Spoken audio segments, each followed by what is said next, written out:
If you want to live like the 1%, you have to manage money like the 1%, not someday, but today. Most people don't have a money problem, they have a mindset problem. They don't track. They don't plan. They don't ask the hard questions. And because of that, they stay stuck, stressed, reactive, always behind. But the 1% do something different. They treat money with respect. They know where every dollar goes. They make smart moves every day, not just when things fall apart. This isn't about earning millions. This is about learning how to think, act, and move like people who stay ahead, calm, focused, prepared. If you're tired of living paycheck to paycheck, tired of feeling anxious every time a bill comes in, and tired of pretending it's all okay, this is your wake-up call. In this audiobook, you'll learn how to manage your money like the 1% do, clearly, strategically, and confidently. No hype, just results. Let's begin. Chapter 1. Clean up your financial mess before it ruins you. You have to clean up your financial mess before it ruins you. That's the first truth about money that most people avoid. They avoid it because it's uncomfortable. They avoid it because facing reality takes courage. But here's the thing. If you don't take charge of your money, it will eventually take charge of you. And when it does, it won't be kind. It won't care about your dreams. It won't care about your stress. It will simply collapse everything you're trying to build. So if you're serious about becoming like the 1%, this is where you start, not by earning more, but by fixing what's already broken. You start by sitting down and looking at every piece of the mess. How much debt you've got, what bills are unpaid, how often you're spending without thinking. You write it all down, not to feel bad, but to finally get honest with yourself. Most people walk around with financial anxiety because they never slow down to look at the numbers. They guess, they assume, they hope it's not that bad. But hope is not a plan. The 1% don't hope they know. They know where every dollar is and why it's there. You've got to treat your money like it matters, even if you don't have much right now. If it's a mess, it means you've got habits that need to change. It means you've been doing things without thinking. It means your spending is emotional, reactive, and often unconscious. The problem isn't just the bills, it's the mindset that created those bills. And the longer you ignore it, the deeper it gets. Start by being honest about your situation. That takes strength. Don't hide from the numbers. You need to know exactly how much you owe, who you owe it to, and when it's due. You need to know what subscriptions are draining your bank account, what expenses you can cut today, and what you're doing with your money that's not helping your future. Most people think they'll clean it up once they start earning more. That's a lie, because if you can't manage $500, you won't manage $5,000. And if you can't manage $5,000, $50,000 will only multiply the mess. Money doesn't change habits, it exposes them. The 1% don't start by earning more. They start by getting clear, getting clean, and getting focused. Now is the time to draw the line. You don't need more income to take control. You need more awareness, more responsibility, more self-respect. You've got to stop the bleeding. Cancel the things you don't use. Track every expense for the next 30 days. Write down where every dollar goes. You'll be shocked how much you waste without noticing. That's the mess. It's not just about debt, it's the daily drift. It's that feeling of being out of control, and you don't even know why. Fix that. You also need to stop lying to yourself. Telling yourself you deserve that new thing you can't afford. That one small splurge won't hurt. That next month will be better. Those are the thoughts that broke your financial rhythm. The 1% don't think like that. They think long-term. They plan their future. They avoid self-sabotage. They say no to temporary pleasure so they can build permanent freedom. That's what money is for, not for showing off, not for escaping life, but for giving yourself real control over your time and future. You've got to develop discipline not for the world, but for yourself. Because discipline leads to dignity. When you're in control of your money, you walk taller, you sleep better, you stop stressing every time your phone buzzes, worried it's another payment reminder. You stop feeling ashamed when someone asks how much debt you have. You take pride in your progress because you earned it by showing up for yourself. And this isn't about becoming rich overnight. That's not how it works. Real financial success is built slowly, quietly, consistently. It's not loud, it's not flashy, it's not exciting. It's responsible. And that's what most people avoid: responsibility. But if you want to live like the 1%, you have to think like them, and they think differently. They don't ignore problems. They solve them. They don't blame the system. They fix their habits. They don't live in denial. They live in data, clarity, and truth. So you start today. You look at the numbers. You look at your spending. You look at your income. You admit the truth. Maybe it's not good. Maybe it's embarrassing, but you face it anyway, because the pain of honesty is better than the pain of regret. And when you start fixing your money, you start fixing your life. Your relationships get better, your stress drops, your confidence rises. Why? Because you're no longer hiding, you're no longer lying to yourself, you're doing the work. Cut the waste. Stop pretending it's okay to live paycheck to paycheck while spending on things you don't need. That's not normal. That's survival. The 1% don't survive, they build, they plan. They create margin, and you can do the same. You can stop reacting to money and start controlling it. You can stop hoping things improve and start making them improve. Make a list of your non-essential expenses. Be brutal. Be honest. Do you really need that app subscription, that extra food delivery, that shopping habit you use to feel better? Every dollar you waste today is a dollar you'll wish you had tomorrow. Don't wait until you're in crisis. Clean it up now while you still have the power to decide.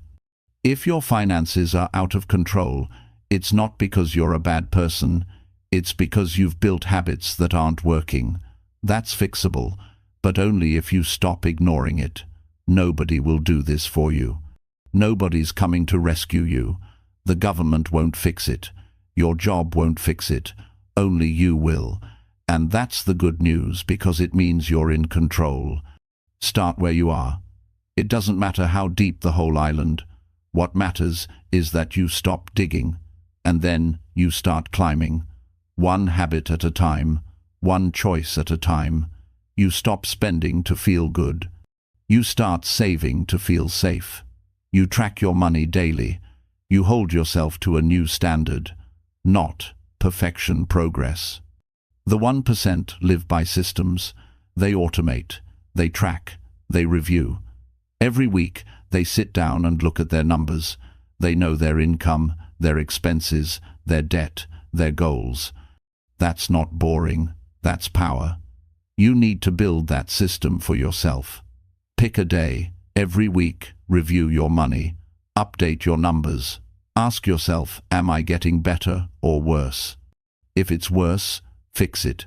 If it's better, keep going. The moment you take your money seriously, everything changes. You stop feeling like a victim. You start feeling like a builder. You stop wasting time blaming the past. You start investing in your future. You stop thinking about what you can't afford. You start focusing on what you can create. That shift from reacting to building is what separates the 1% from everyone else. And don't wait until you feel ready. You'll never feel ready. Start while it's messy. Start while it's hard. Start while it's scary. The longer you wait, the worse it gets. So decide now you're done living in financial stress. You're done wasting money. You're done ignoring the numbers. From now on, you live like someone who respects their future. Because that's what managing your money really means. It means you care about the life you're trying to build. You don't have to be rich to take control. You just have to care enough about your future to stop avoiding the truth. Clean up the mess now before it gets worse. That's how you start thinking like the 1%. Not by chasing more, but by fixing what's already broken. Because if you don't fix the foundation, it doesn't matter how much money you make. The cracks will grow, the stress will multiply. And sooner or later, the whole thing will fall apart. Don't let it come to that. Clean it up now. Clean it up for good. Then build something that lasts. That's the difference. That's the mindset. That's how the 1% do it. And so can you. Chapter 2. Start treating money like something you truly respect. Most people never get ahead financially because they never learn to respect money. They use it, they spend it, they chase it, but they don't respect it. And when you don't respect something, it doesn't stay with you. That's why so many people earn and lose, year after year. It's not about luck, it's not about the economy. It's about how they treat money. If money is always leaving your hands, you have to stop and ask, what kind of relationship have you built with it? Because if you treated your best friend the way you treat your money, they would have left a long time ago. Respect begins with how you think. If you see money as just a tool to get through the week, you'll never grow it. If you see it as something that comes and goes, that's all it will ever do. But if you begin to see it as something that deserves care, attention, protection, and structure, that's when things start to shift. It's not about worshipping money, it's about honoring it. It's about realizing that money, when treated right, can help you build freedom, stability, and peace of mind. When treated wrong, it will drain you, stress you, and ruin your future. Look at how you handle money every day. Are you careful with it, or are you careless? Do you check your accounts regularly, or do you avoid looking? Do you make thoughtful choices before you spend? Or do you spend first and regret later? Every small action is a sign of how you feel about money deep down. Respect is not a feeling, it's a habit. And most people have never built those habits because they've never been taught to. Start simple. When you get paid, don't rush to spend. Stop and think. Ask yourself, what's the smartest thing I can do with this? Not the easiest, not the most fun, the smartest. Respecting money means you pause, it means you plan, it means you look at your future and ask, how can I use this money to make life better later, not just easier now? That's a question most people never ask. But the 1% do, every single time. The way you talk about money also matters. If you keep saying, I'm broke, or I'm just not good with money, that becomes your identity, and what you believe, you repeat.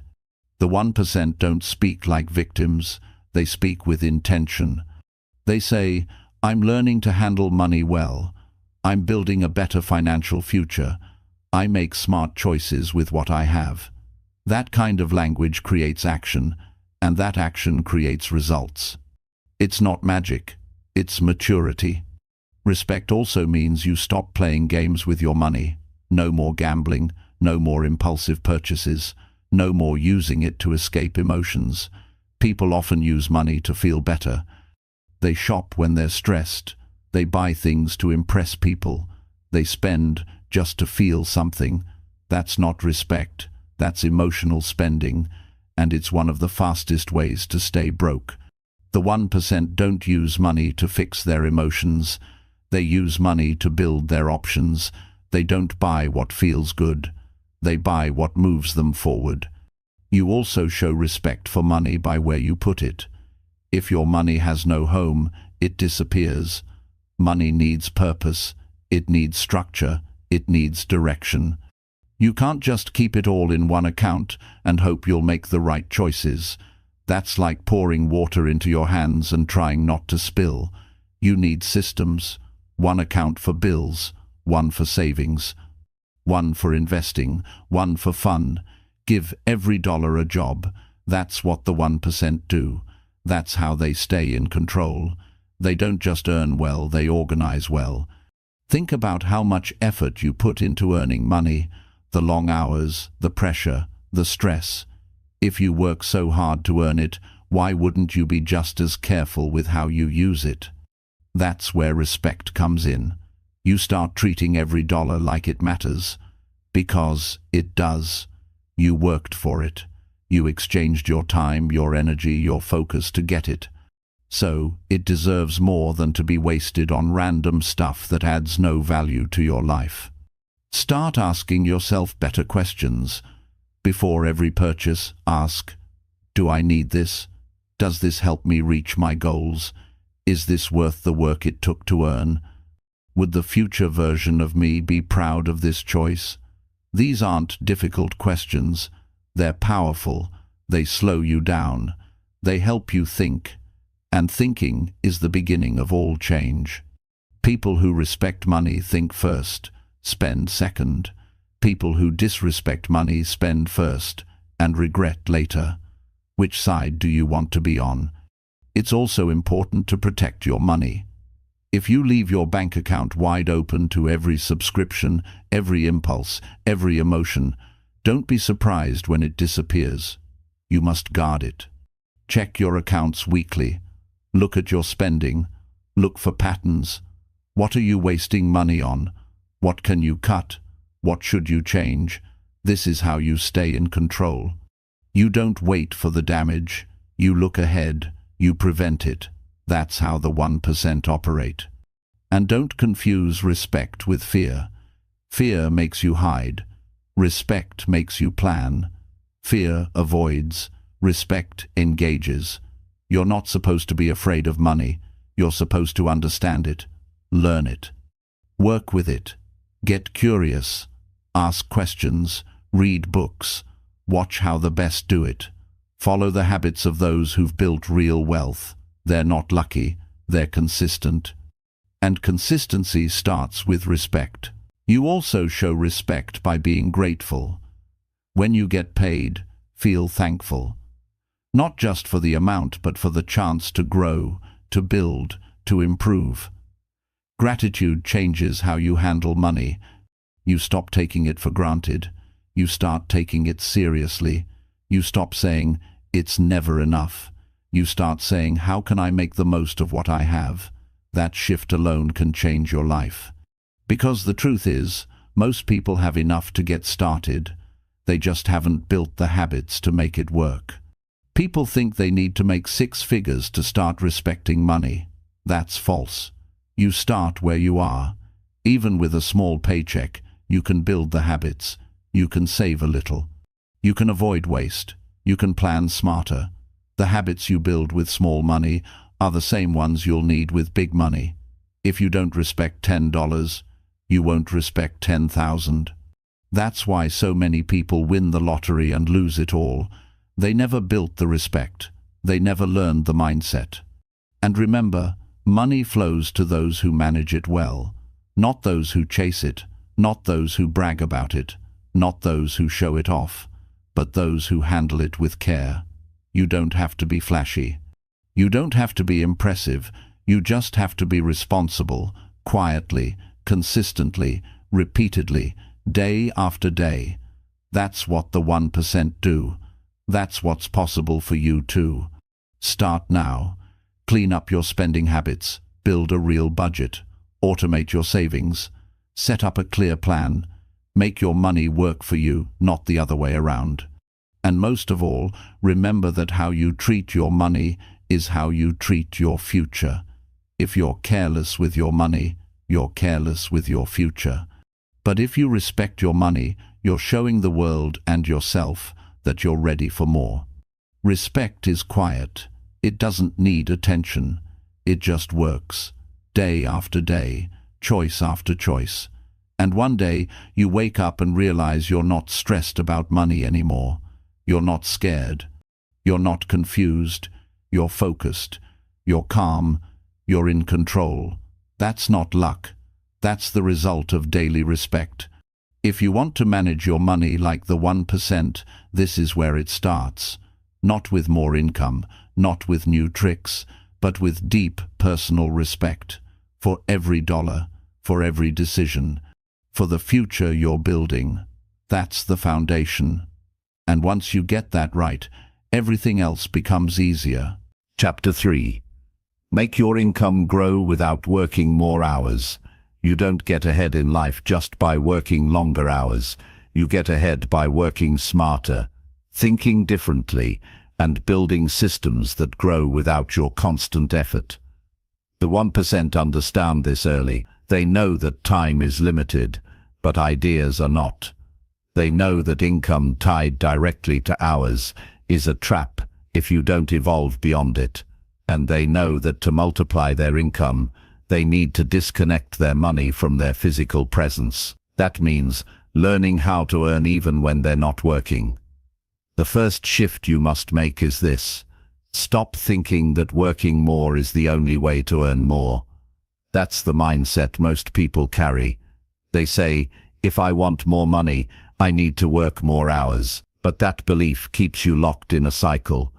Because no matter how many hours you work, you still only have so many. And if your income is limited by time, then your potential is capped. The 1% don't accept that. They look for leverage. They look for results that come from systems, not sweat. Start looking at your skills through a different lens. What can you do that brings value to others? What have you learned over the years that someone else would gladly pay to understand faster? Your experience, your lessons, your talents, these are your income builders. Most people overlook them because they think only big, flashy ideas create wealth. But the truth is, everyday skills turned into products, services, or scalable offerings can grow income beyond anything you do at a 9-to-5 job. Think about it this way. If you can solve a problem for someone once and they pay you for it, that's good. But if you can turn that solution into something that works again and again without your time attached to each transaction, you've just built leverage. That could be a digital product, an online course, a service with a team, or a system that earns while you sleep. This isn't fantasy, it's strategy. The people who break out financially are the ones who stop exchanging time and start creating value at scale. You need to become a creator of income, not just an earner of income. Earning means showing up and getting paid. Creating means building something that keeps working after you walk away. That's the difference between those who stay stuck and those who rise. You don't have to be a genius. You just need to be intentional. What do people ask your help with? What problems do you solve easily that others struggle with? What could you build once that others would pay to access regularly? You can also grow your income by using money the right way. Every dollar you save can be turned into a worker. You don't have to keep doing everything yourself. You can invest. You can put money into things that grow without your involvement. You can buy assets that pay. That might be stocks, index funds, real estate, or small business ideas, whatever fits your level of understanding and risk. The key is to stop letting your money sit and start letting it work. But to do that, you have to stop spending everything you earn. If all your money goes toward your lifestyle, there's nothing left to grow. The 1% don't just live below their means, they reinvest the gap. They use that gap to create more opportunity. While most people upgrade their car or take another vacation with every raise, the 1% buy time, buy assets, buy control. That's how they escape the grind. Not overnight, slowly, quietly, consistently. You also need to think about skill stacking. You don't have to be the best in the world at one thing. But if you combine a few solid skills, you become valuable in ways others aren't. Maybe you're decent at writing and also good at sales. Or maybe you understand tech and also have a creative eye. These combinations can open doors. They can lead to freelance work, consulting, side projects, or your own business. The more useful you become, the more income opportunities you unlock without working more hours. Automation is another game changer. The 1% automate what drains their time, from bill payments to content distribution to client onboarding. They build systems that remove daily decisions. This frees up their mind for bigger moves. If you spend all your time on low-value tasks, you'll never break through. But if you automate the small stuff and focus your energy on high-value creation, your income naturally starts rising. You stop feeling busy and start becoming productive in ways that actually move the needle. Another area where people miss out is pricing. They undervalue themselves. They charge too little. They're afraid to ask for more. But here's the truth. If you want to grow your income, you must raise your standards. You must deliver more value and charge accordingly. You must understand your worth in the marketplace and stop settling for scraps. This is not arrogance. This is accuracy. If you know what you bring to the table, price it with confidence. The 1% don't compete on being the cheapest. They compete on being the most effective. You also need to surround yourself with people who think bigger. If everyone around you believes more hours equal more money, that thinking will infect you. But if you spend time with people who talk about systems, investments, scale, and ownership, you'll start seeing new paths. Your environment either limits or expands you. Choose it wisely. Join groups, read books, follow people who've done what you want to do. Their mindset will challenge yours, and that's a good thing. Track your progress. This part matters. Set income goals not just for how much, but for how it's earned. Is it passive or active? Is it scalable or limited? Is it stressful or energizing? Income is not just about the number. It's about the freedom it gives you. More hours won't give you freedom, but smarter systems will. So measure the quality of your income, not just the quantity. You also need to build patience. Income growth without working more hours doesn't happen in a week. It takes time to set up, time to learn, time to fail, and adjust. But once it's working, the payoff is massive. You don't have to grind forever. You build it once, and it starts producing again and again. Maybe it's slow at first. $10 here, $50, but that proves it works. Then you optimize, then you scale, then you watch it grow. Don't fall into the trap of always being busy. Busyness is not success. It's often avoidance. It feels productive, but it's usually reactive. Step back and ask, where is my time going? What am I creating that lasts beyond today? If you're just surviving each day, you'll stay in survival mode. But if you carve out time to build, to think, to design systems, you move toward wealth. You have more options than you realize. We live in a world where technology, platforms, and tools allow anyone to earn in multiple ways. You can teach what you know. You can build something useful. You can partner with others. You can license your skills. The question is not can. The question is, will I take it seriously enough to start? Don't wait for perfect timing. Start small. Start with what you know. Build something simple that helps one person, then help 2, then 10. The compound effect is real. And once it starts working, you stop depending on longer hours. You start depending on smarter choices. Growing your income without adding hours is about choices. It's about priorities. It's about seeing yourself as more than just a worker. You're a builder, a designer, a creator. When you act like it, everything changes. You stop feeling trapped. You stop feeling tired. You start feeling powerful, because now your income grows even when you rest, even when you think, even when you sleep. That's not a dream. That's the reward of doing it right. That's how the 1% operate. And that's what's waiting for you. Not someday, but the moment you stop working harder and start building smarter. Chapter 4. Break your habit of spending to feel better. Spending to feel better is one of the most common traps people fall into, and it's one of the most dangerous habits for your financial future. You don't fix emotions with purchases. You don't solve stress with stuff. But many people do it anyway because it gives them a quick feeling of relief, a short-lived high, a moment of distraction, and that moment becomes addictive. It becomes part of how they cope. When they're sad, they shop. When they're bored, they spend. When they're insecure, they buy something that makes them feel important. but the feeling never lasts. The problem never goes away, and the damage grows in silence. One emotional swipe at a time. You've got to understand what's really happening when you spend to feel better. It's not about the item. It's about escaping something inside. It's about covering discomfort with pleasure. It's about hiding from the parts of your life that don't feel right. But you can't shop your way to peace. You can't buy your way to self-worth. And you definitely can't swipe your way out of pain. What you're really doing is numbing, the same way others use food, scrolling, or distractions. The spending is just your version.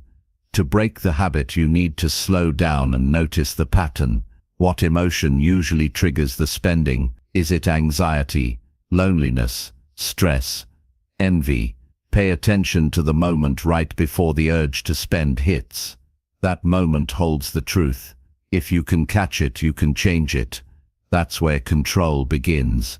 In the pause, the gap between the emotion and the action. Most emotional spending happens when you're disconnected from what really matters. You feel something's missing, and you reach for something external to fill it. A new outfit, a new gadget, a nice dinner, something to lift your mood. But the 1% don't reach for dopamine. They reach for discipline. They feel the same emotions as everyone else, but they've trained themselves not to run from them. They sit with discomfort. They ask better questions. They find healthier ways to release it. That's a skill, and you can build it too. You also need to remove the lies that justify emotional spending. The lie that says, "You've had a tough week. You deserve this." The lie that says, "It's just a small purchase." The lie that says, "This will make me feel better." These phrases are signal. They're signs that you're about to choose short-term comfort over long-term progress. And every time you listen to those lies, your money habits weaken, not just financially, but mentally. Because every time you spend to feel better, you avoid growth. You avoid the deeper work that needs to be done. Growth starts when you face the emotion instead of covering it. Ask yourself, what am I actually feeling right now? Not what you want to buy, not what looks good, not what's on sale, but what's going on inside. Is it pressure? Is it insecurity? Is it self-doubt? Identify it. Put a name to it. Once you know what you're actually dealing with, the urge to spend starts to lose power. It's no longer a reaction. It becomes a choice. Next, build new habits that replace the old ones. You can't just stop emotional spending. You have to redirect it. When you feel the urge, do something different. Go for a walk. Write your thoughts. Call someone who listens. Clean your space. Work on a goal. Breathe. Interrupt the cycle. Because if you don't interrupt it, you'll keep repeating it, and every repetition makes the habit stronger. That's why most people can't stop. It's not a lack of willpower, it's a lack of awareness and replacement.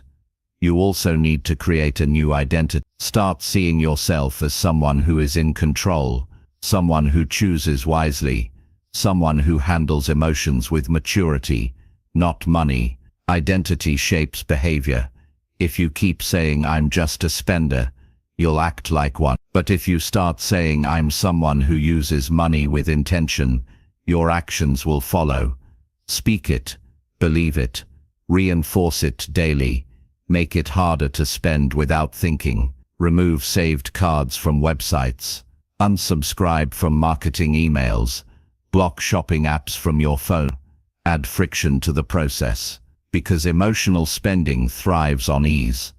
The quicker the purchase, the less time your brain has to interrupt it. Slow it down. Make yourself work for it. The extra steps give you a chance to wake up and ask, "Do I really want this? Or am I just avoiding something?" Set rules that protect your money. For example, a 24-hour rule. If you want something, write it down. Wait a day and see if the feeling remains. Often the desire fades, because it wasn't about the item, it was about the feeling, and feelings change. You don't need to act on all of them. Some just need space to pass. Start keeping track of emotional purchases. Every time you spend out of emotion, write it down. What you bought, how much it cost, what you were feeling, what happened after. Did it help?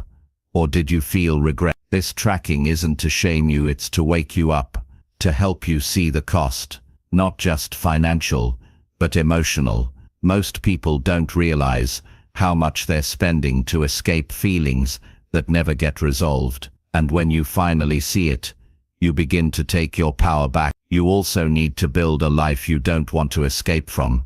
The more you live in alignment with your values, the less you'll need external things to feel good. Focus on your health.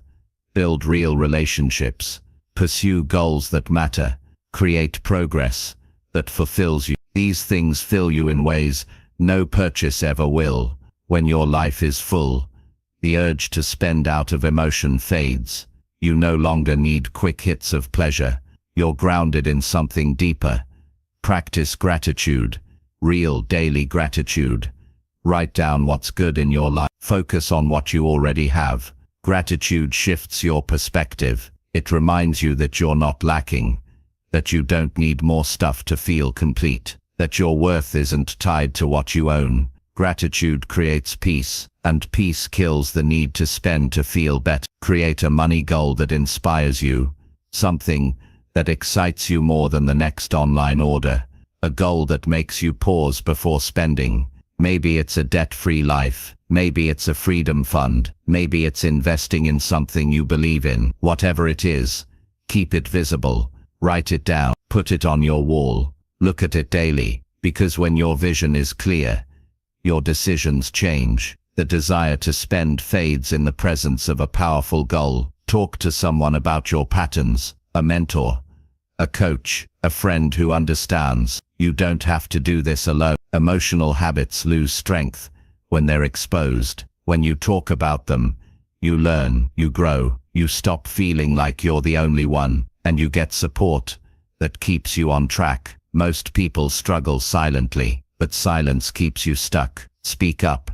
Get help. Move forward. Celebrate your progress. Every time you resist emotional spending, acknowledge it. Every time you sit with discomfort instead of covering it, be proud. Change happens in moments. Stack those moments. Build momentum. You don't need to be perfect. You just need to stay committed, to choose growth over comfort, to choose awareness over autopilot. That's how transformation begins. Understand that this is a process. Breaking emotional spending is not a switch. It's a shift, a daily choice, a deeper awareness, a new way of relating to your emotions and your money. And over time, it gets easier. You build strength, you build clarity, you build confidence, until one day you look back and realize you don't spend to feel better anymore. You feel better because you're living with intention, discipline, and self-respect. That's what the 1% do. Not because they're special, but because they've learned to handle their emotions without running to the store. And you can too. You have the strength, you have the awareness. You just need to start using it. One choice at a time, one pause at a time, one better decision at a time. That's how you break the habit for good. That's how you build a life where money serves you, not controls you. That's how you take your power back and never give it away again. Chapter 5. Build savings so you don't panic during emergencies. Emergencies don't ask for permission. They don't send a notice. They don't wait until you're ready. They show up when they want, and they test how prepared you are. If you don't have savings, you don't have protection. And when something goes wrong, you panic. You scramble. You borrow. You stress. And in that moment, all the pressure you thought you could handle becomes too much to carry. That's what a lack of savings does. It turns every small problem into a crisis. It takes your focus away from growth and throws you into survival mode. That's why the smartest decision you can make for your future peace of mind is to build savings before you need them. Most people avoid saving because they think they can't afford it. They say they'll start later, when they make more, when things calm down. But the truth is, they don't have a savings problem, they have a priority problem. They treat savings like an extra instead of a necessity. They treat it like a nice idea instead of a serious part of their life strategy. The 1% never make that mistake. They treat savings as protection, as insurance, as freedom. They know emergencies are part of life. They don't hope they won't happen. They plan for when they do. Saving isn't about how much you make. It's about what you choose to keep. You can earn a little and still build savings if you decide it matters. And you can earn a lot and still live one accident away from disaster if you don't. It's not about income. It's about mindset. If you respect your future, you save for it. If you value your peace, you build a cushion for when things go wrong, because eventually they will. That's not negative thinking, that's wisdom. Start with a goal.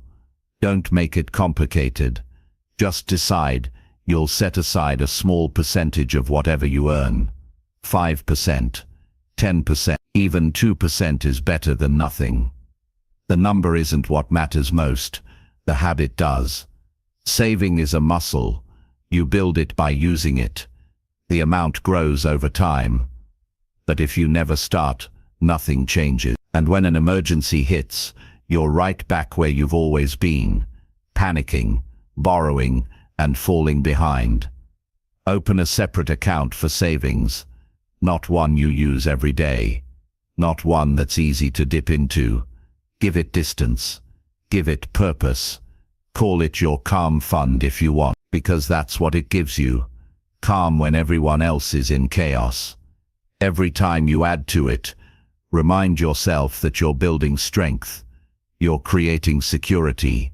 You're choosing responsibility over regret. That feeling will carry you through the moments when you're tempted to skip saving for the month. It will remind you of who you're becoming. Cut out the belief that saving is only for rich people. That's false. Rich people became rich because they made smart decisions when they weren't yet rich. They saved when it was hard. They saved when others laughed. They saved when it didn't feel exciting. And because of that, they now have room to breathe. You can do the same, but it starts with changing how you see yourself. If you see yourself as someone who always struggles, you'll act that way. But if you decide you're someone who takes charge of your money and plans for the future, your actions begin to reflect that. Break the habit of using every dollar you earn. That habit keeps people broke. No matter how much comes in, it goes right back out. That's not freedom. That's a cycle. You work, you spend, you start over. But savings breaks that cycle. It gives you space. It gives you options. It gives you control. And control is something most people don't realize they've given up until it's too late. Don't think you need to build a huge savings account in one shot. That's not how it works. You build it slowly. You treat it like a commitment, like something sacred. You add to it regularly, even if it's small. Over time, those small deposits become something strong, something reliable, something you can lean on when life gets difficult. And when everyone else is panicking, you'll be calm. Not because life is perfect, but because you were prepared. Track your spending. Most people don't know where their money goes. And because of that, they believe they have no room to save. But the truth is, if you tracked every dollar, you'd find plenty of places where your money is being wasted. Small expenses that add up, purchases that aren't necessary, convenience that costs too much. You don't need to live like a monk. You just need to stop pretending there's no room for change. Be honest, be clear, and make decisions that reflect the life you say you want. Start seeing savings as a form of power. When you have money saved, you don't need to say yes to every opportunity. You can say no. You can pause. You can think clearly. That's what power is. Not loud, Not aggressive, but calm, thoughtful, steady. Most people don't live that way. They live one bill away from breakdown. But you don't have to. You can build something different. One saving decision at a time. It's not about fear. It's about wisdom. It's about looking ahead and realizing that your future self will thank you for every dollar you saved. Every time you said no to something you didn't need.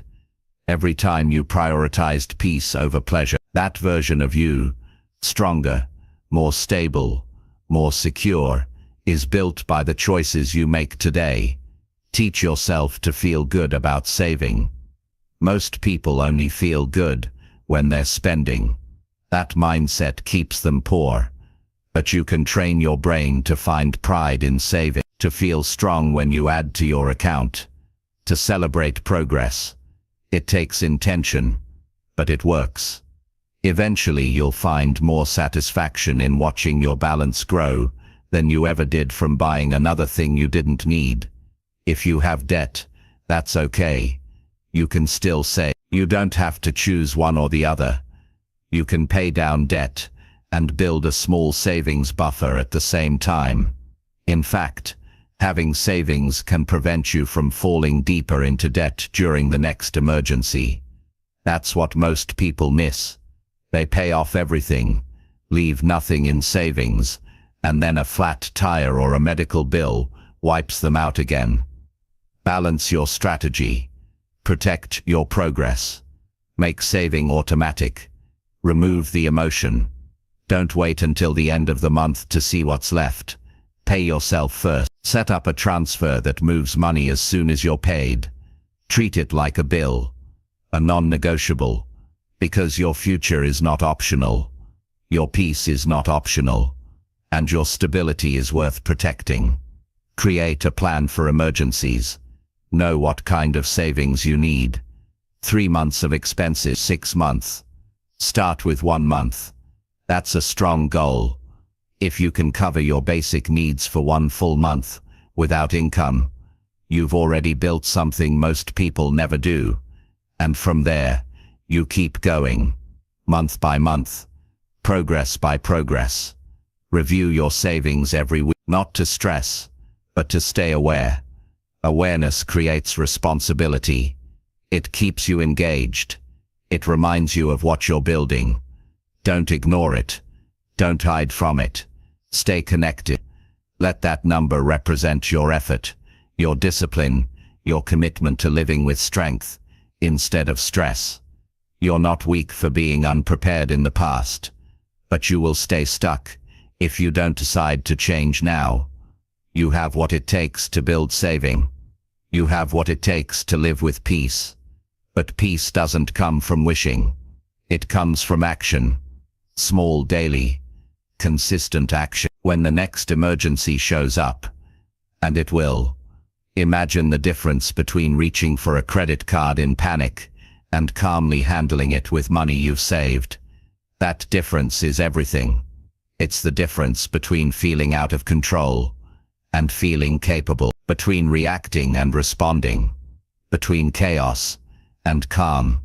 Build savings so you can stop living on edge, so you can sleep at night, so you can face problems without fear, so you can give yourself room to breathe.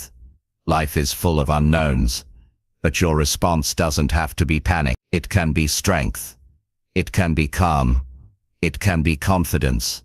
Built one saving habit at a time. That's how the 1% live. Not because emergencies don't happen to them, but because they've planned for it. You can do the same. Not later. Now. With whatever you have. Wherever you. Because the moment you decide your future matters more than your impulses, you stop living in fear, and you start living with control. That's the mindset. That's the path. That's the difference. Chapter 6. Stop buying things just to impress other people. Buying things just to impress other people is one of the fastest ways to stay broke, unhappy, and stuck in a life that doesn't reflect who you really are. You spend money you can't afford on things you don't truly want, to get approval from people who aren't even paying attention. It's exhausting. It's empty. And worst of all, it keeps you from building anything real. It distracts you from what matters, because the more you chase image, the more you lose control. Your decisions become about appearances instead of values. And when that happens, your financial life becomes a show, not a strategy. You don't need to prove anything to anyone. Not with your car, not with your clothes, not with your phone, not with how big your house is or where you vacation. None of that brings lasting respect.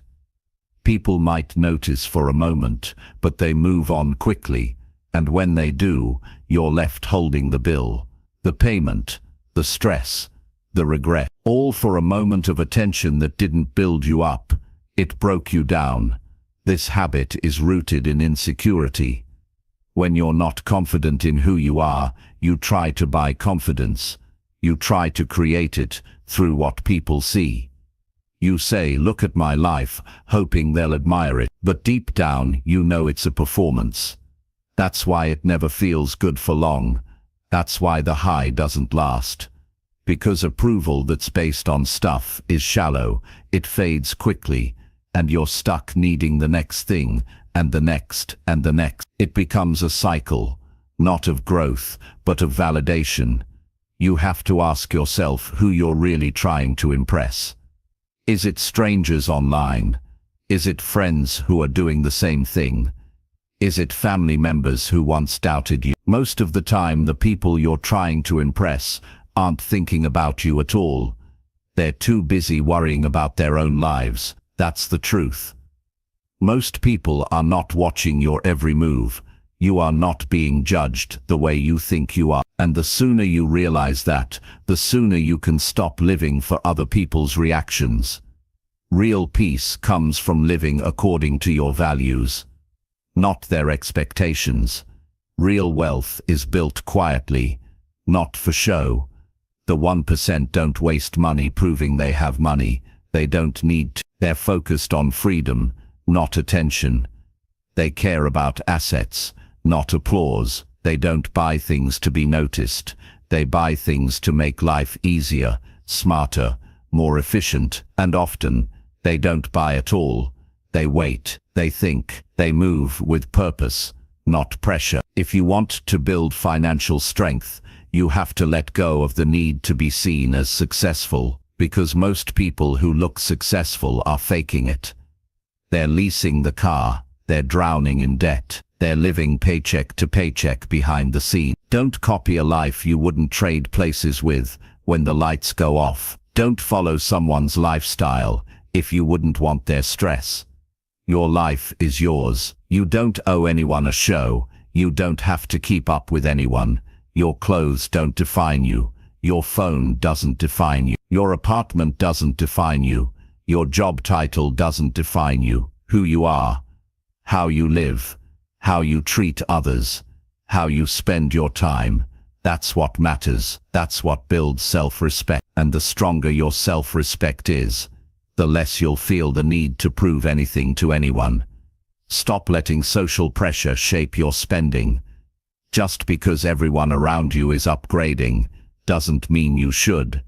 Just because they're posting about it doesn't mean it's wise. Just because someone has something doesn't mean they're happy. Half the people posting about success are deeply stressed behind the scenes. They're living for reactions, not results. Don't let their noise become your standard.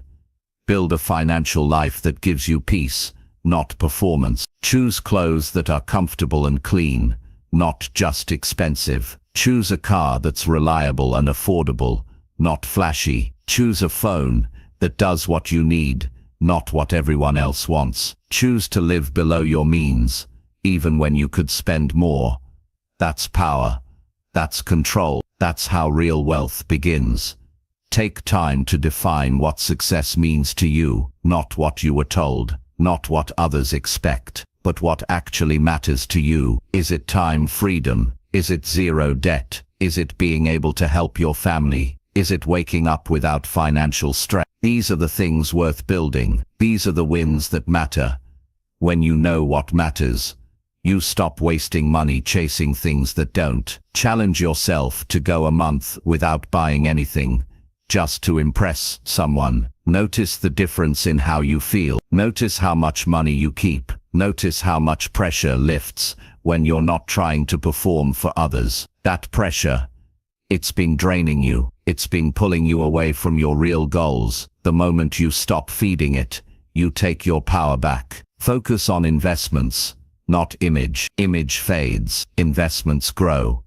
Put your money where it matters, into your emergency fund, into your future, into your skills, into something that gives you returns, not reactions, because reactions don't build wealth. Applause doesn't create security, but smart money moves do. Quiet money decisions build loud results later.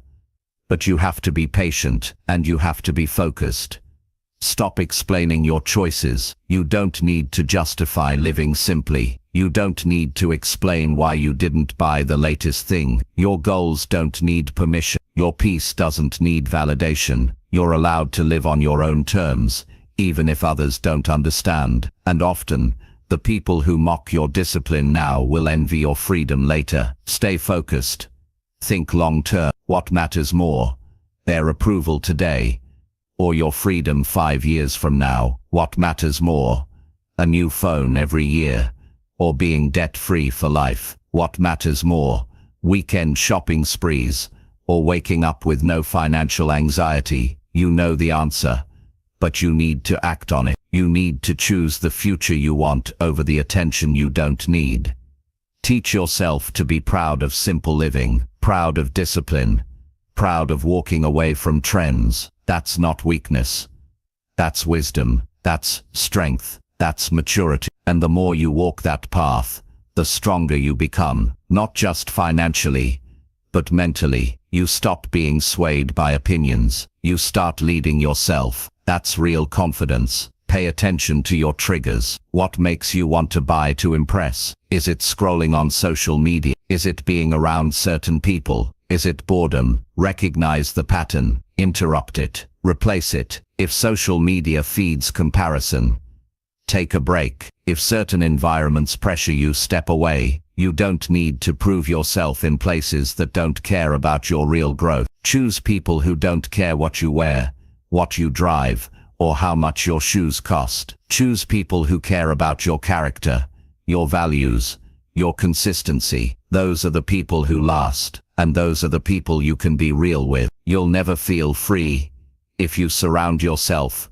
with people who judge based on status. Build a circle that respects who you are, not what you have. Track the money you've spent trying to impress others. Add it up. See how much has gone toward things that didn't matter weeks later. Let that number wake you up. Let it remind you of what you could have built instead. It's not about guilt, it's about awareness. You can't change what you don't acknowledge, and once you see the truth, you can start making better decisions. Be patient with yourself. If this habit has been part of your life for years, it won't vanish overnight, but it can change. You can change, one choice at a time, one smarter decision after another, and over time the pressure to impress fades. It's replaced by pride in how you're living, calm in how you're building, and clarity in where you're going. Every time you choose peace over performance, you grow. Every time you choose purpose over pressure, you win. Every time you walk away from something that doesn't serve your goals, you prove to yourself that you're not controlled by opinions. That's freedom, and that's how the 1% live.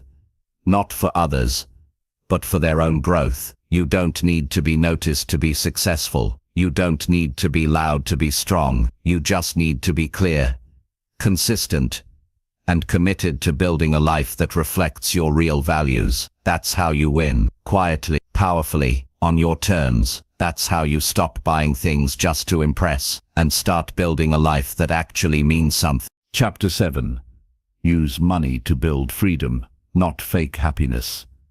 Money is a tool, that's all it is. But how you use that tool shapes your entire life. Most people use money to chase a feeling. They try to buy excitement, comfort, admiration, entertainment, distraction. They use it to escape the parts of life they don't want to face. And for a moment, it works. A new purchase, a weekend trip, a shiny object, a quick reward. It feels good until it doesn't, because the happiness they're buying isn't real. It fades. It wears off. And when it's gone, they need another fix. That cycle keeps people stuck. They earn to spend. They spend to feel. They feel empty. So they earn again, just to do it all over. That isn't freedom. That's dependence wearing a smile. You can choose something different. You can use money to build a life that doesn't collapse when the feelings fade. You can use money to buy time, options, peace, growth, and space. That's what freedom really means. Not waking up wondering how you'll make it through the month. Not choosing jobs out of desperation. Not saying yes when you want to say no. Freedom means control. It means your life belongs to you. It means money serves you, not the other way around. To build freedom, you have to stop trading your future for a feeling. Every time you spend to feel better, you lose a bit of power. Every time you buy something to look good, instead of live well, you trade something permanent for something temporary. And every time you chase happiness through things, you avoid the work that actually leads to a meaningful life. Real happiness is built, not bought. It comes from knowing you're doing what matters, from becoming someone you respect, from living in alignment with your values, not just your desires. The people who build lasting success aren't chasing dopamine. They're designing their lives. They're thinking ahead. They're making sacrifices that create space, not stress. They're not focused on today's thrill. They're focused on tomorrow's peace. They ask different questions. Will this help me grow? Will this bring me closer to my goals? Will this decision serve me a year from now? That's how they use money. Thoughtfully, purposefully. And because of that, they build freedom while others are still chasing feeling. You don't need to be rich to start doing this. You just need to shift your priorities. Instead of asking what you can afford, ask what's worth it. Instead of asking what looks good, ask what feels right. Instead of asking what will impress others, ask what will free you. These questions are simple but powerful. They change how you see every dollar, and once you start seeing money differently, you start living differently. Freedom starts with small decisions. Saving instead of spending. Saying no to what you don't need. Choosing simplicity over clutter. Investing in things that grow instead of things that fade. Building a cushion so you don't panic. Building a plan so you're not guessing. These decisions aren't glamorous. They don't bring applause, but they bring strength. And that strength multiplies. Quietly, steadily, day by day. One of the biggest lies people believe is that happiness lives in a lifestyle, a bigger house, a nicer car, a more expensive watch. They think if they can just upgrade everything, they'll finally feel good enough. But the truth is, if you don't feel fulfilled with less, more will only mask the problem. It won't fix it. And it'll come with a price: debt, stress, pressure, comparison. The 1% don't fall for that. They don't use money to impress. They use money to escape dependence, to buy time, to build leverage, to create choices. You need to define what freedom looks like for you. Maybe it's the ability to take a break without guilt. Maybe it's waking up without a pile of debt. Maybe it's working on something you care about instead of chasing a paycheck. Whatever it is, write it down. Make it clear. Because when you know what you're working toward, it's easier to make smart money decisions. The temptation to buy fake happiness weakens when you're building something real. Learn to delay the impulse. When you want to buy something, pause. Ask yourself if it's solving a real problem or just giving you a hit of excitement. Ask yourself how you'll feel about the decision in a month. Most of the time, the excitement fades, and you're left wondering why you did it. But when you delay, you give yourself a chance to decide with wisdom, not emotion. And that one moment of patience can change everything. Start replacing short-term satisfaction with long-term reward. Saving money doesn't always feel exciting, but it creates peace. Investing in yourself doesn't always feel urgent, but it changes your future. Paying off debt doesn't always feel fun, but it brings strength. These are the trades you need to make. Not for applause, not for attention, for freedom. Because freedom is quiet. It doesn't demand to be seen, but it's felt every day when your life is truly yours. Be honest with yourself about your current habits. Are you using money to avoid something? To distract from stress? To cope with boredom? These patterns are common, but they don't have to stay. You can build new ones. Habits that heal instead of hide. Actions that build instead of bury. Every time you choose intention over impulse, you shift. You move toward freedom. You move toward peace. Build systems that make smart money choices automatic. Set up automatic savings. Automate your bills. Plan your spending. The more decisions you take out of emotion and put into structure, the better your outcomes. You don't need willpower every day. You need a system that supports your goals. And that system doesn't have to be complex. It just has to be consistent. Be careful of the people you follow. If your environment celebrates spending but never talks about building, you'll be pulled into the same trap. If your feed is full of people showing off, but never showing the cost, you'll start thinking that's normal. But it's not.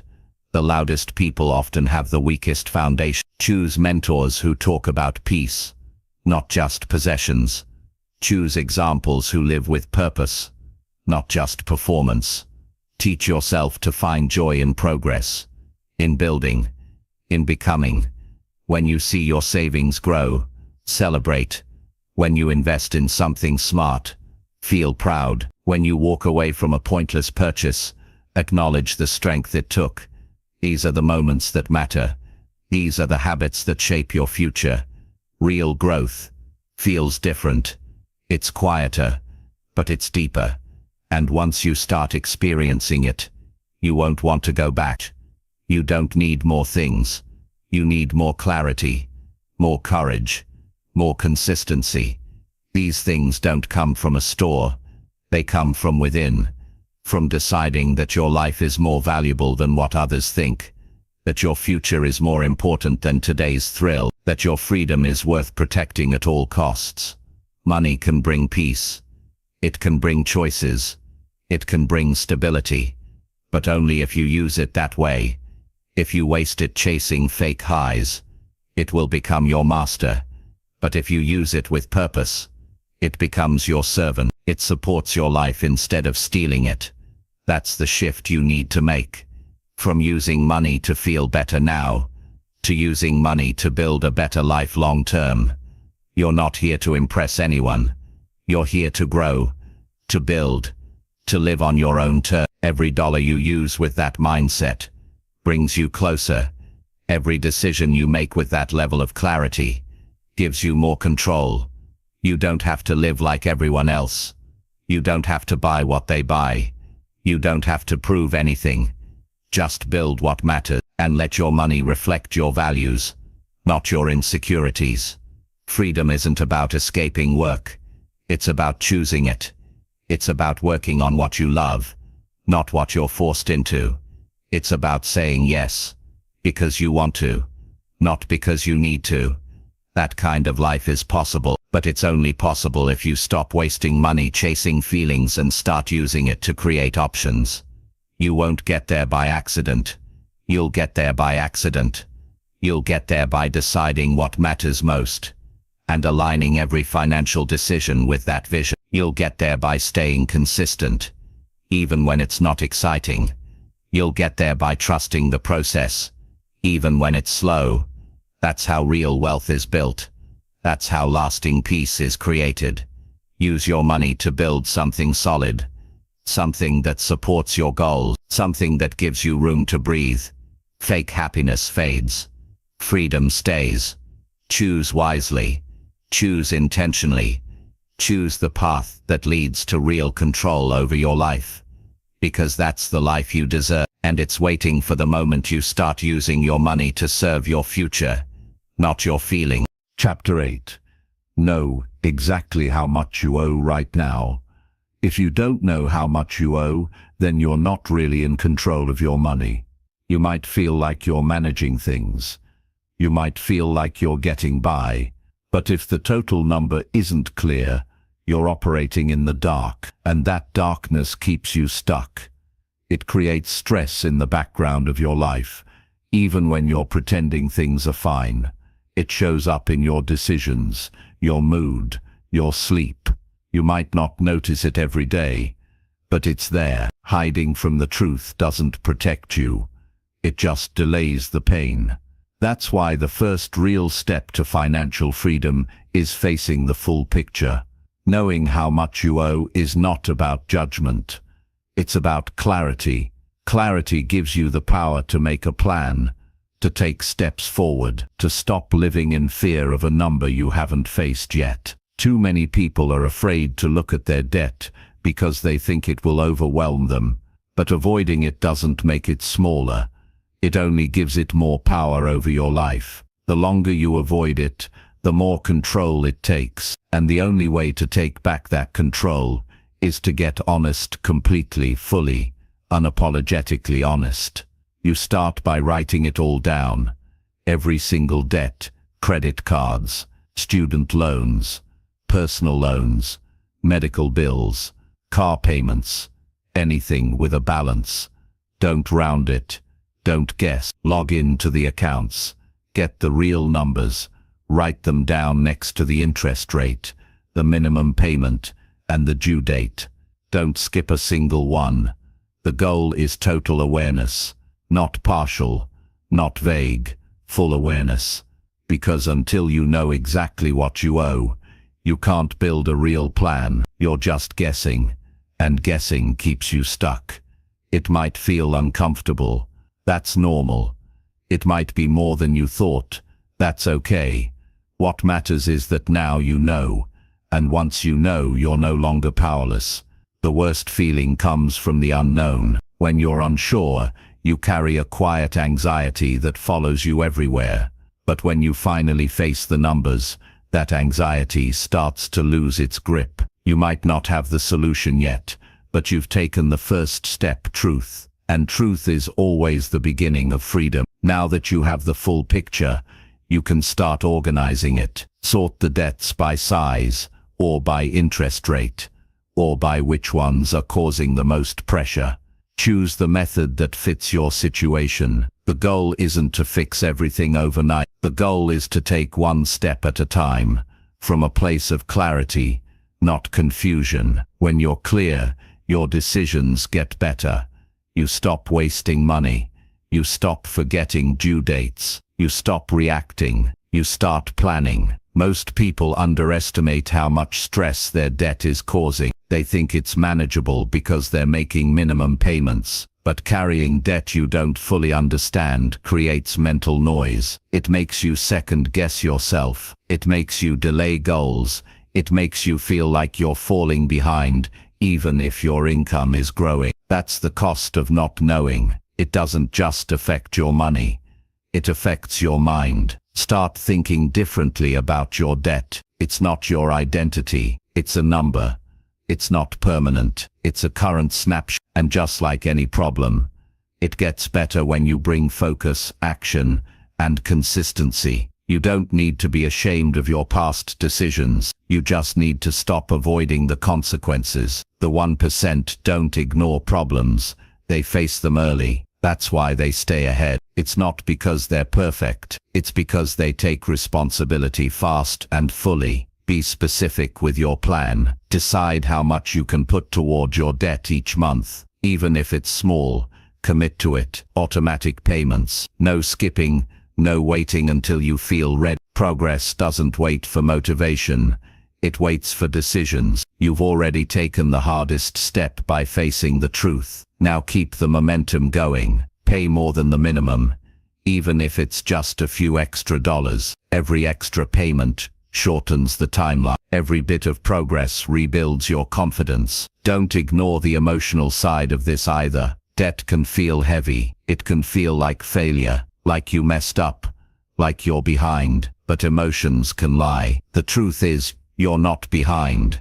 You're just waking up. You're doing the work that most people never do. You're facing the numbers. You're choosing clarity over comfort. That's courage, and that courage will carry you further than shame ever will. Don't look backward. Don't blame yourself. Just keep moving forward, one clear step at a time. You also need to communicate if your debt involves others. If you share finances with someone, be open about the numbers. Hiding debt creates more stress. It builds walls. It destroys trust. But being honest builds unity. It turns your financial life into a shared mission instead of a silent burden. You don't have to fix everything alone, but you do have to take ownership. That's where the respect begins. Take time every week to check in with your numbers. Debt doesn't disappear because you wrote it down once. It changes month by month. Stay connected. Track your payments. Celebrate the progress. You might be surprised how fast things improve when you stay focused. Even small wins matter. Every balance going down is a sign that your effort is working, and that feedback keeps you engaged. If you want to stay out of debt once you've paid it off,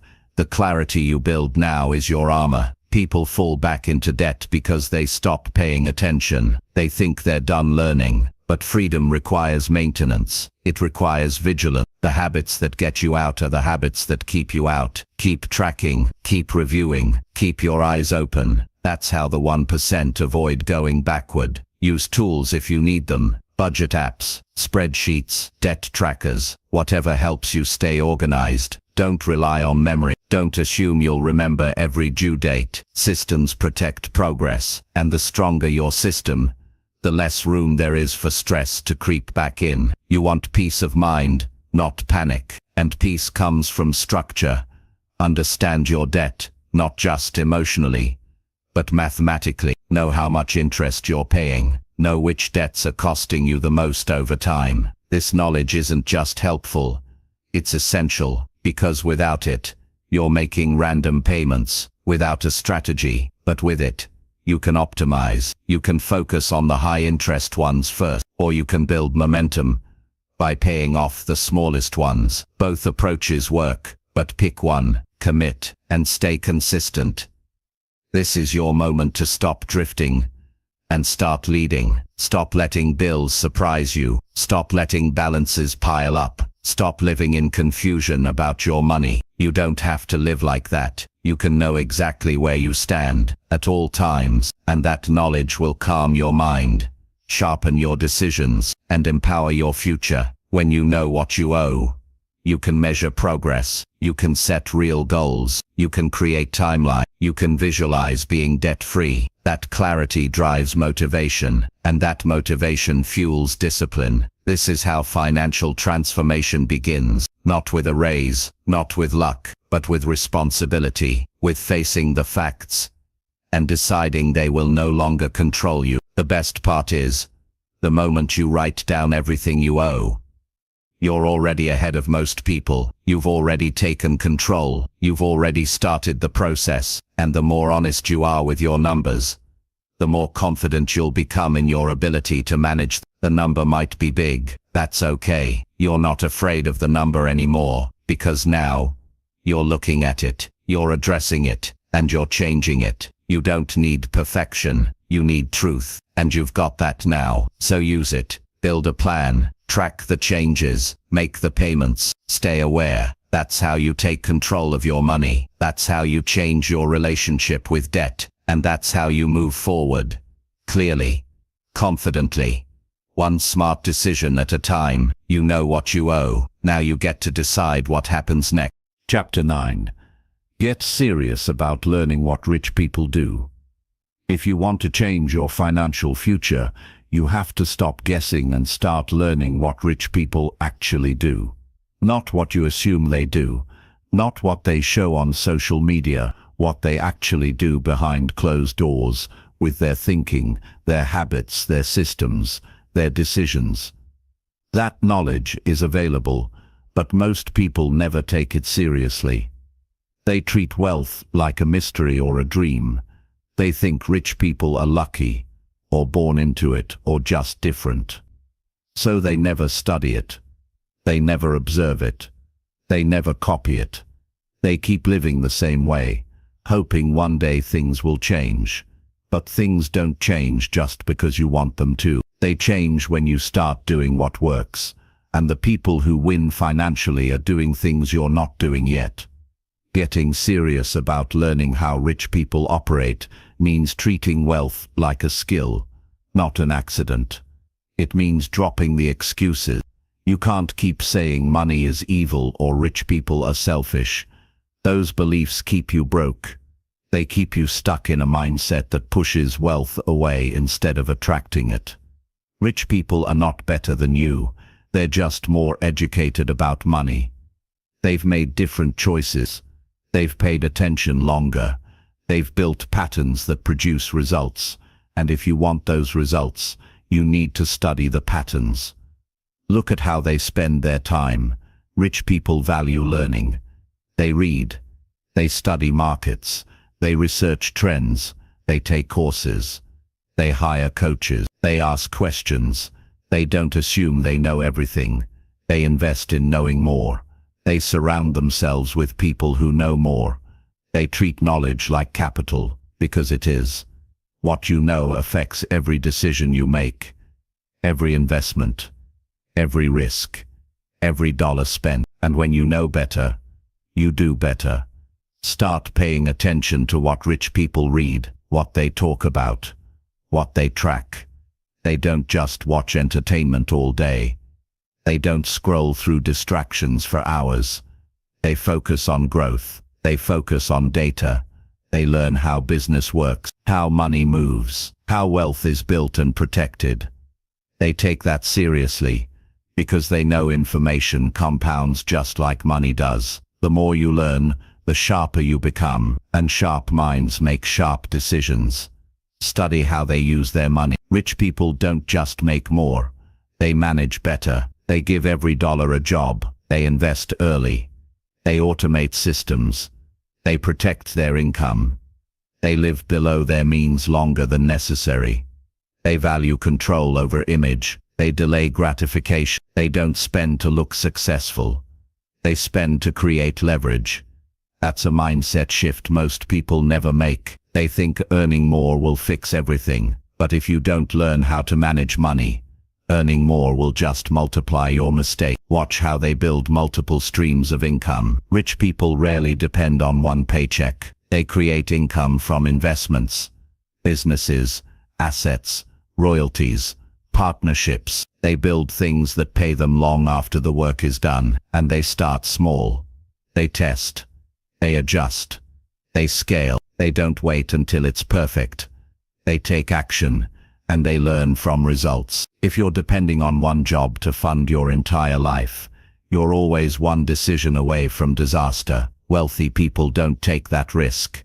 They build layers, safety nets, long-term plays. Observe their mindset around failure. Rich people don't run from failure. They expect it. They see it as feedback. They learn faster, because they're willing to mess up, then adjust and move forward. Most people avoid failure so much that they never take real action, but action is how you learn. You won't figure everything out by reading alone. You've got to move, experiment, build something, fall, stand up, improve. The ones who build wealth long-term are the ones who can take a hit and keep going. Notice how they protect their time. Rich people don't waste hours on things that don't move their life forward. They're intentional with who they talk to, what they consume, where they go, how they spend their energy. They say no often. They focus hard.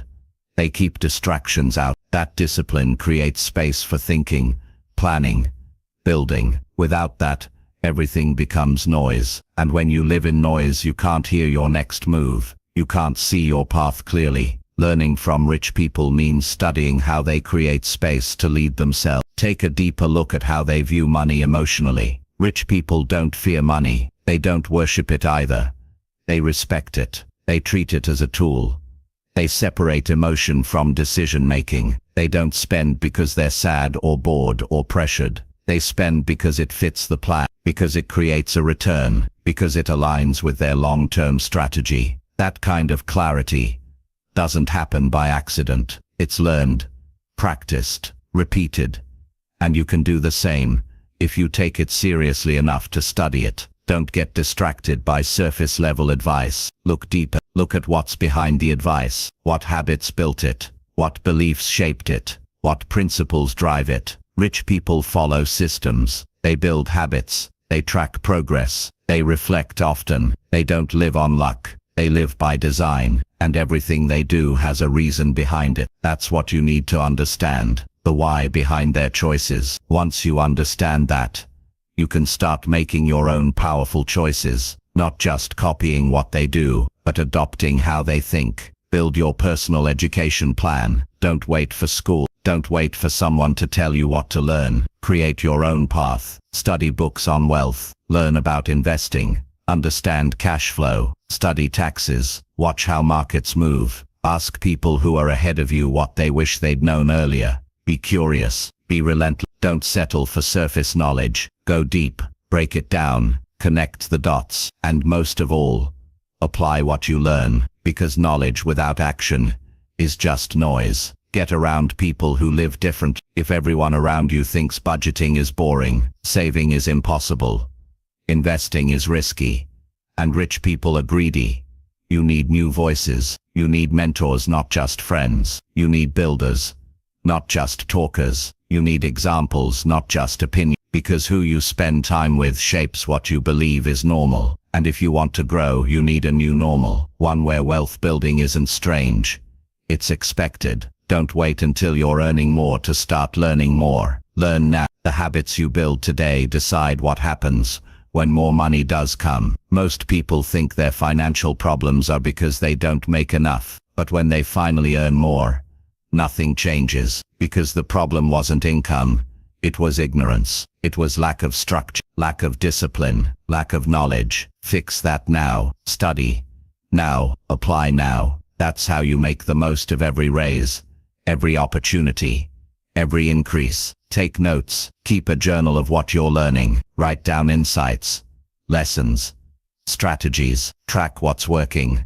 Review what didn't. Make your growth visible. When you treat learning like a mission, you start seeing everything differently. You stop feeling stuck. You start seeing doors. You stop blaming others. You start building systems. That's the difference between people who wish for wealth and people who work for it. Be obsessed with improving, not in a frantic way, in a focused way. One new insight a day, one smarter choice a week, one mistake analyzed and corrected. That's how the 1% think. That's how they operate. They live in growth. They live in clarity, and they never stop learning. Not when they're broke, not when they're comfortable, not even when they're rich, because they know wealth isn't just something you get, it's something you maintain, and maintenance requires learning that never stops. You don't need permission to study well. You don't need to wait until you're older, smarter or more experienced. You can start now, right where you are, with what you have. You can get serious today, not someday, not when it's urgent. Now, because the sooner you learn,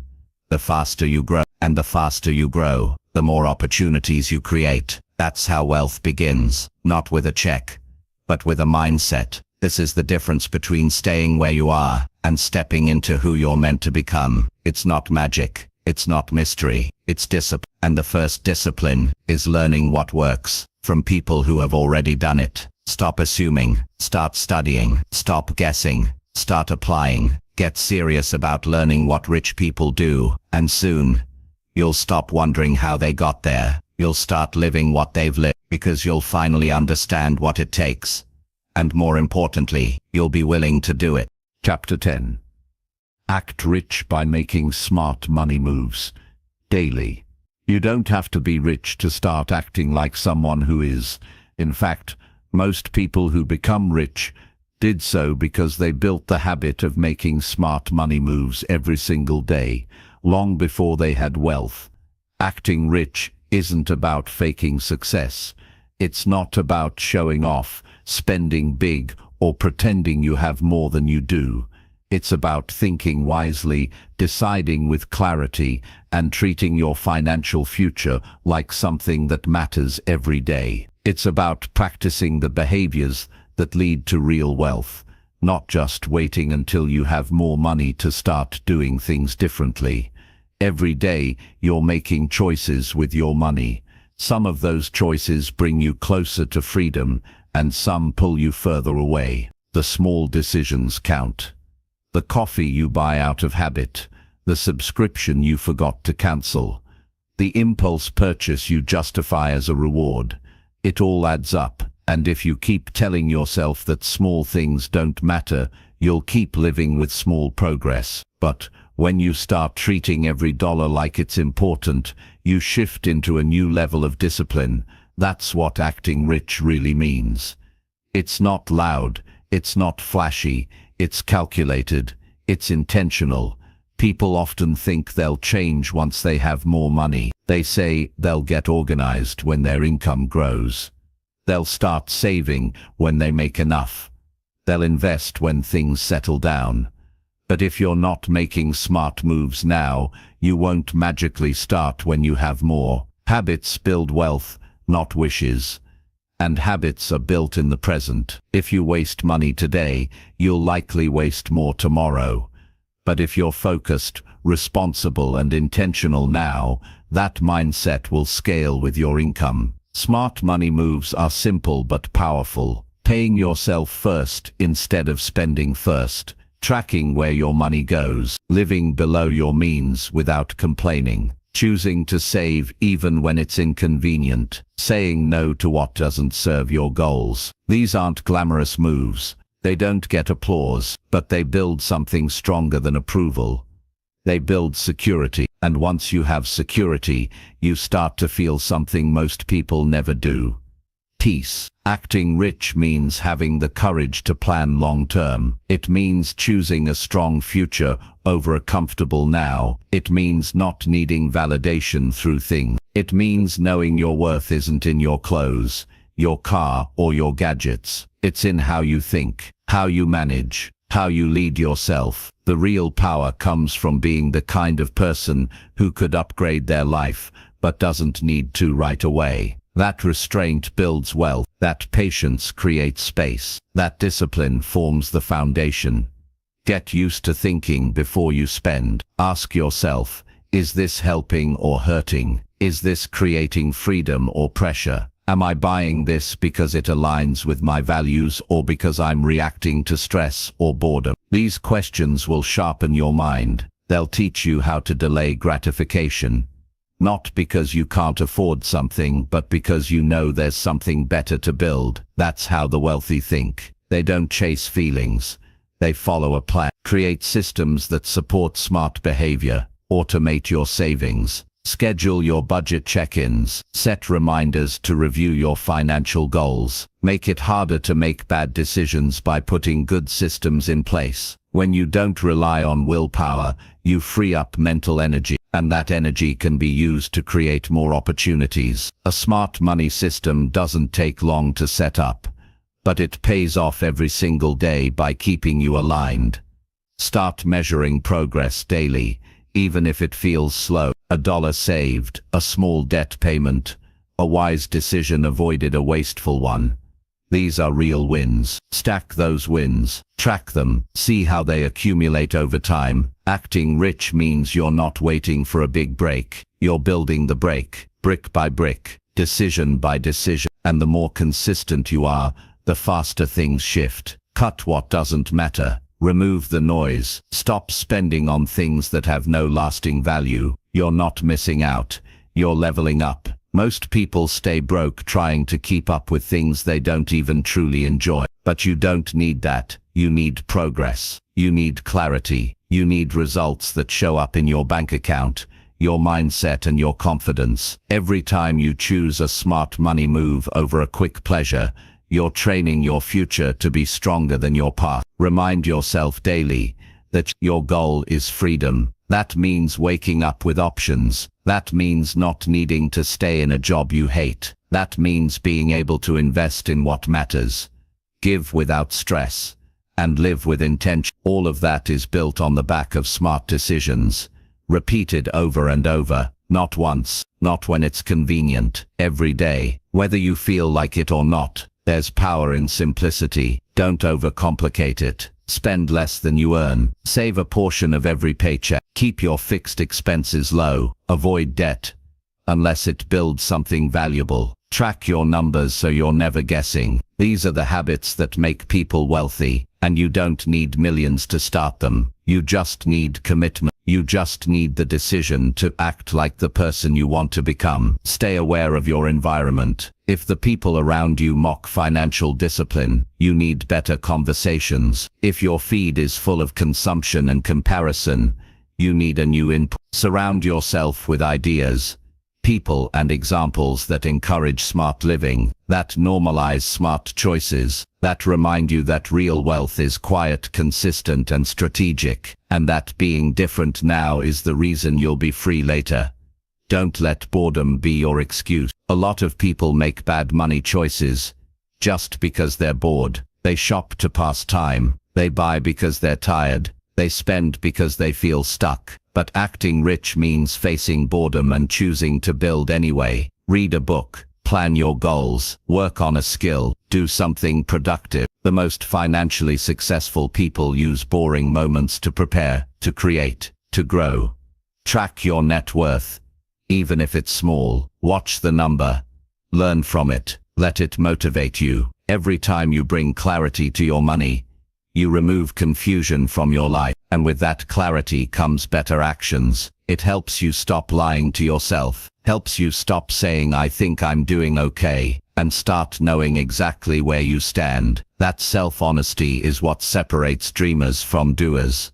Focus on being better, not perfect. You don't need to get everything right, but you do need to be intentional. One smart move a day compounds into something powerful. One aligned decision after another builds a life that most people only wish for. Acting rich is about making wealth, building a lifestyle, not a someday project. Use your energy to create, not just consume. Build things.